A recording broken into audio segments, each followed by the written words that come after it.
नमस्कार दोस्तों, जय महाकाल, जय माता शमशानी।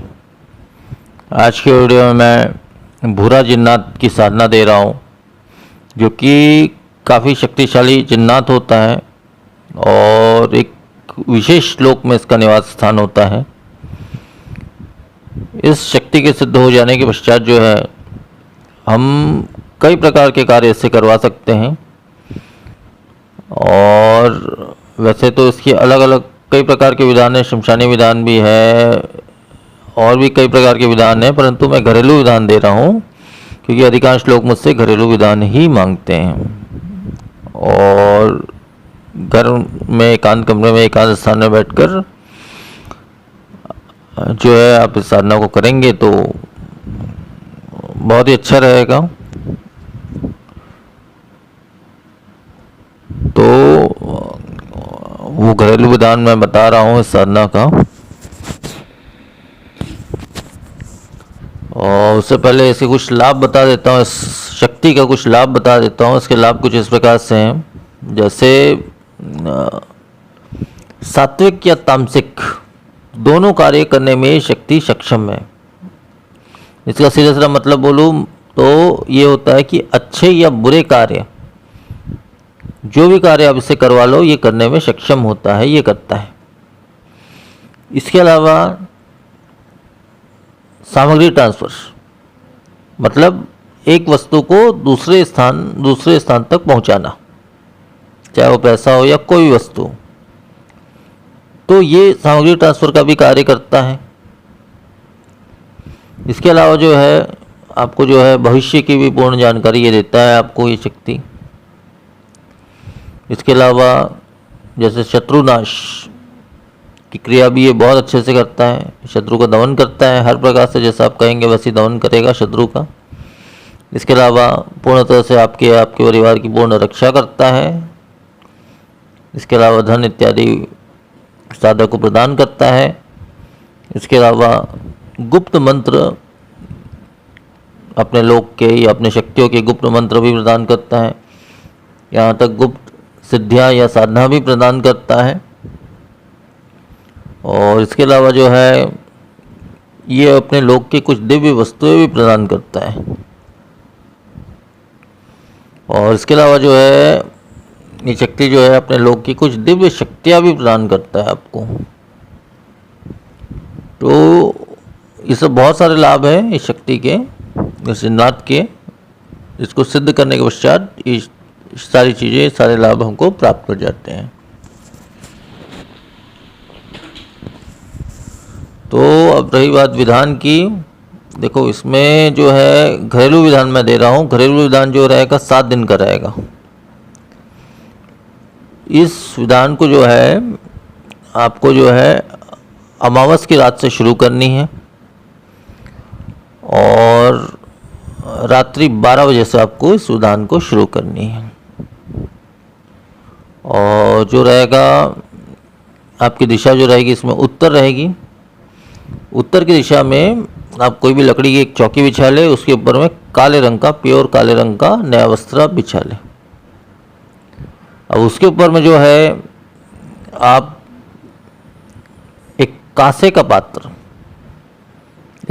पात्र ले लें। अब कहीं भी आपको मिल जाएगा, किसी भी दुकान इत्यादि में, या आपके पास होगा तो भी आप उससे भी धो के स्वच्छ करके वो भी आप इस कार्य में ले सकते हैं।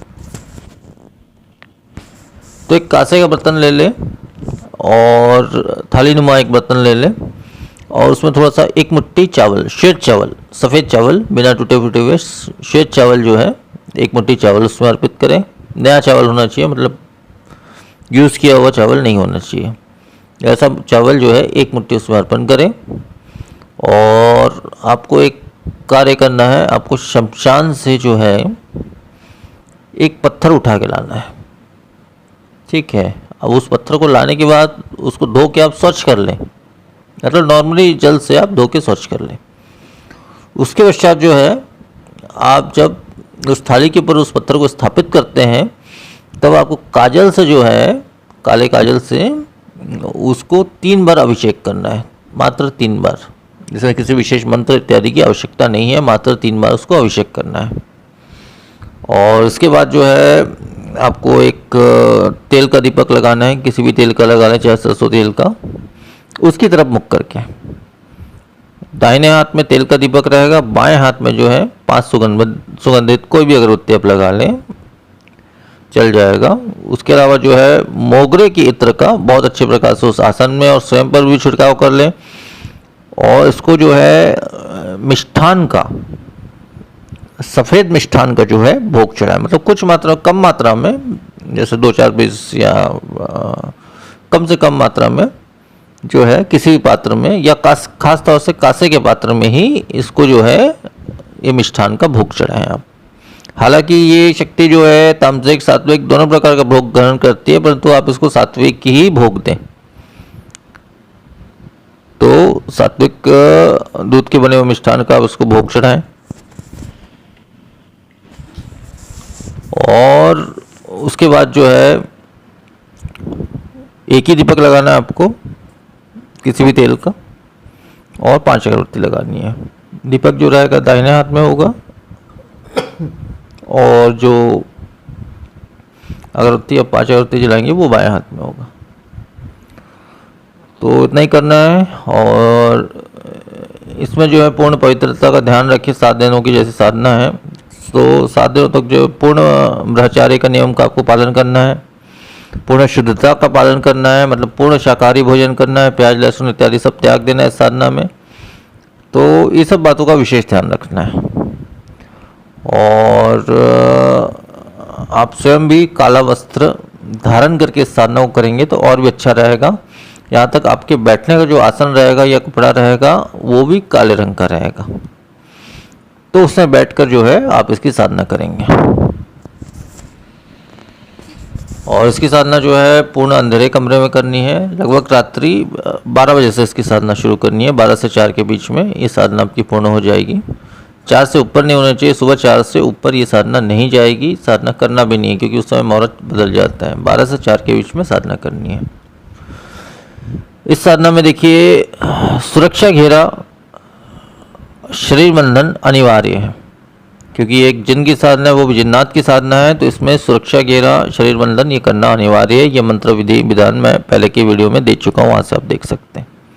तो वो करने के बाद ही इस साधना को शुरू करें। और सबसे पहले तो इसमें देखिए गुरु का काफ़ी महत्व होता है इस साधना में, खास तौर से बता रहा हूँ।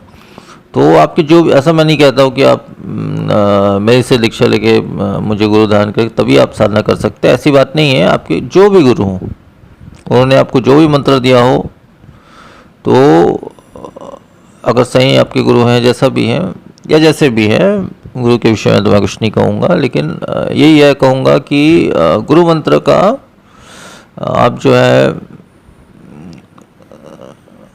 काले हकीक के माला से जो है एक माला, मतलब 108 बार आप उस मंत्र का पाठ कर लें। आपका जो भी गुरु मंत्र है आपके पास में, या मेरे शिष्य भी अगर इस वीडियो को सुन रहे हैं तो मेरा मंत्र उनके पास जरूर होगा, तो वो भी गुरु मंत्र का 108 बार पाठ कर लें। उसके बाद जो है और किसी देवी देवता इत्यादि के मंत्रों के पाठ करने की कोई आवश्यकता नहीं है, और करिए भी मत। डायरेक्ट जो इस शक्ति का मंत्र है, जो मूल मंत्र है वो मैं आपको दे रहा हूँ, उस मंत्र का आप पाठ करिए। 9 माला आपको इसमें पाठ करना है, बिना रुके और बिना उठे और बिना हिले डुले। आपको एकाग्र चित्त से पूर्ण ध्यान लगाते हुए 9 माला पाठ करना है। इस प्रकार से आपको 7 दिनों तक कंटिन्यू साधना करना है, तो ये शक्ति अवश्य ही आपकी प्रत्यक्ष हो जाएगी। हो सकता है 7 दिन से पहले भी हो जाए, या हो सकता है एक आध दिन, मतलब हो सकता है 1-2 दिन के बाद भी ये प्रत्यक्ष हो। लेकिन अगर आपको अनुभव होना शुरू हो जाता है पहले या दूसरे दिन से, तो इस साधना को तो बिल्कुल भी मत छोड़े, क्योंकि अनुभव होना शुरू हो गया मतलब जो है शक्ति एक तरह से कहीं ना कहीं आपसे जुड़ जाती है, प्रत्यक्ष या अप्रत्यक्ष रूप से। अब उसके पश्चात वो सिद्ध होनी है 100%। अगर आपको अनुभव हो गया साधना में 1 से 2 दिन में या 3 दिन में या 4 दिन में, तो 100% वो शक्ति जो है प्रत्यक्ष भी आपकी होगी ही होगी। तो ऐसी स्थिति में बिल्कुल भी, ऐसे बहुत से लोग होते हैं जो इस प्रकार से छोड़ देते हैं बीच में साधना को, तो उनकी साधना तो फिर कभी सफल होगी भी नहीं। या कई बार नुकसान में पहुंच जाता है। इस प्रकार की तामसिक साधना में, मतलब तामसिक तो नहीं कहूँगा पूरी तरह से, लेकिन फिर भी जिन आत्मा है, जिन आत्मा को लगभग तामसिक कहा जाता है शास्त्र इत्यादि में, उस हिसाब से मैं आपको बता रहा हूँ। तो इसमें आपको जो है जो उक्त मंत्र है जो मैं अभी आपको देने वाला हूँ, उसका आपको 9 माला पाठ करना है। तो इस प्रकार से, और समय आपका एक ही रहेगा, रात्रि 12 से 4 के बीच साधना को करना है, और पूरे अंधेरे कमरे में या अंधेरे स्थान में एकांत में करना है। केवल दीपक की रोशनी रहेगी और एकांत में करना, अकेले में करना है। ऐसा नहीं कि 10 किसी और को साथ में बैठा के करो, ऐसा नहीं चलेगा। बिल्कुल एकांत में करना है। और जो जो नियम बताया, ब्रह्मचार्य का नियम या फिर शुद्धता का नियम, स्नान इत्यादि करके साधना करें, ये सारे नियमों को आपको पालन करना है। और शुद्ध साधना के दौरान शुद्ध शाकाहारी भोजन करना है और पूर्ण अपने तरह से शुद्ध रखना है अपने शरीर को।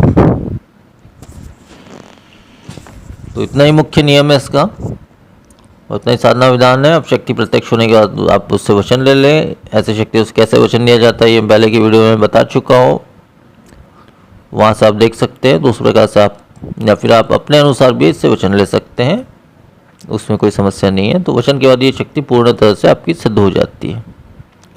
सिद्ध हो जाने के पश्चात जब भी आपको बुलाना हो, उसी मंत्र के द्वारा जो है आप उसे बुला सकते हो, और वो शक्ति अवश्य ही आपकी प्रत्यक्ष होगी या अप्रत्यक्ष भी होगी। तो आपको तो अनुभव हो ही जाएगा कि शक्ति आपके पास पहुंच गई है। तो जो भी कार्य आप उसको बोलोगे, वो अच्छा या बुरा जो भी कार्य बोलोगे, तो वो कार्य अवश्य ही आपका करेगी। तो वैसे बहुत ही शक्तिशाली ये शक्ति है। ये हर प्रकार के कार्य को करने में सक्षम है, बहुत ही शक्तिशाली शक्ति है, यही कहूँगा इसके विषय में। वैसे तो मैंने इसके मुख्य लाभ बता ही दिए हैं, उसके अलावा भी बहुत से लाभ हैं। जो इस सिद्धि को प्राप्त कर लेगा वो खुद ही जान जाएगा सारे लाभ और सारी चीज़ों को।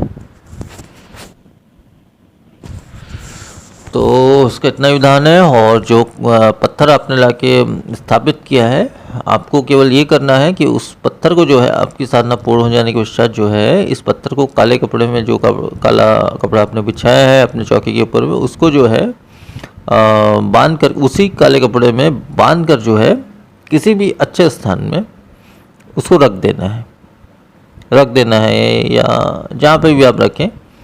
और हो सके तो दिन में एक बार धूप दीप या 2 अगरबत्ती ही, उसको नहीं, 2 अगरबत्ती तो नहीं चलेगी इसमें, मतलब 5 अगरबत्ती उसके नाम से जला दें, उसकी आरती कर ले, उसके नाम से जला दें।